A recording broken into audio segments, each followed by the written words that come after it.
Hello friends, welcome to Gee's Cooking Style. இன்னைக்கு நம்ம பார்க்க போறது breakfast cum snack recipe. உங்க வீட்ல இட்லி தோசை மாவு இல்லையா? அப்ப இந்த வீடியோ உங்களுக்கு தான்.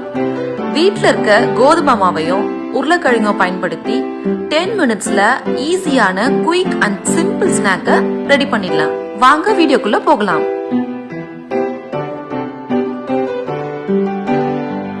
ஒரு பவுல்ல 2 கப் கோதுமை மாவு,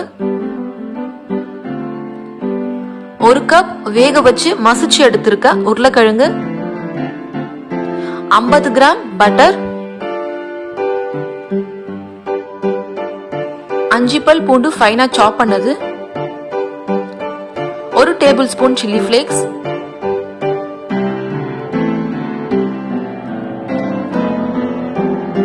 தேவையான அளவு உப்பு,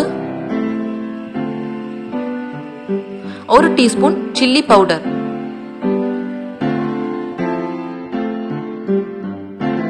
இதை நல்லா மிக்ஸ் பண்ணுங்க.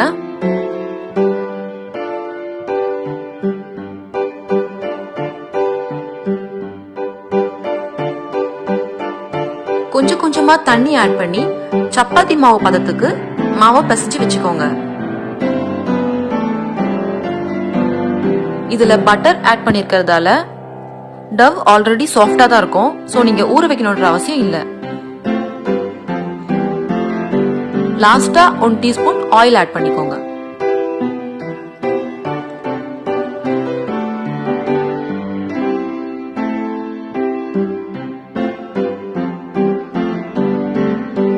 இப்ப டவ் ரெடி ஆயிடுச்சு.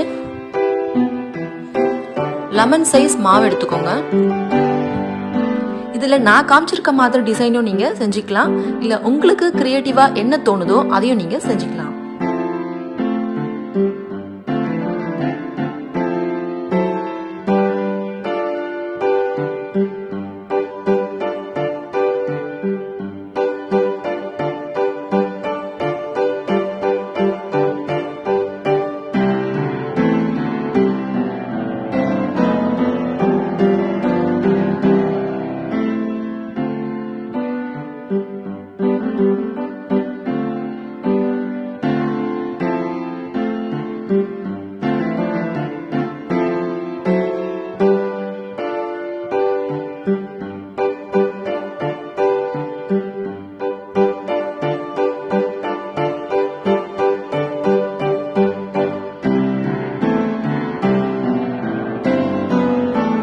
ரெடி ஆயிடுச்சு. இப்போ இது எல்லாம் டீப் ஃப்ரை பண்ணி எடுக்கலாம்.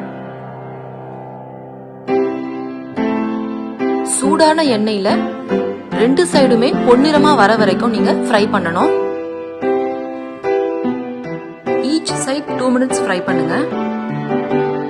மீடியம் ஃப்ளேம்ல வச்சு டீப் ஃப்ரை பண்ணுங்க. பிகாஸ் நீங்க ஹை ஃப்ளேம்ல வச்சீங்கன்னா கோல்டன் கலர் வந்துடும், பட் உள்ள இருக்கிற மாவு வேகாது. சோ மீடியம் ஃப்ளேம்ல வச்சு 2 minutes ஈச் சைடு நீங்க டீப் ஃப்ரை பண்ணி எடுத்துக்கோங்க.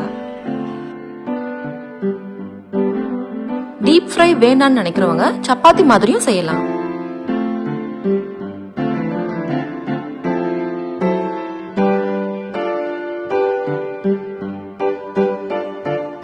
இதுல பட்டர் ஆட் பண்ணிருக்கிறதால டவ் ரொம்ப சாஃப்ட் அண்ட் ஸ்பாஞ்சியா இருக்கும். உங்களுக்கு கிறிஸ்பியா வேணும்னா இன்னும் 1 minute ஈச் சைடு நீங்க டீப் ஃப்ரை பண்ணி எடுத்துக்கோங்க.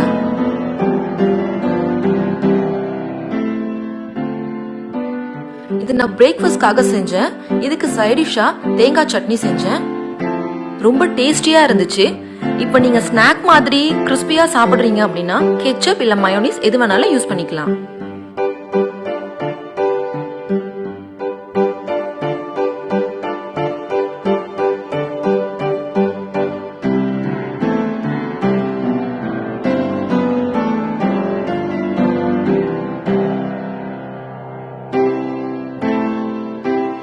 ரெண்டு சைடும் பொன்னிறமா டீப் ஃப்ரை ஆயிடுச்சு. இப்போ நம்ம இதை எடுத்துடலாம். ஒரு சூப்பரான breakfast come snack recipe ready ஆயிடுச்சு. நீங்களும் இதை ட்ரை பண்ணி பாருங்க. எப்படி இருக்குன்னு கமெண்ட் பண்ணுங்க, ஷேர் பண்ணுங்க, என் சேனலுக்கு சப்ஸ்கிரைப் பண்ணுங்க. உங்களை அடுத்த வீடியோல சந்திக்கிறேன். Until it's bye from Gee's Cooking Style.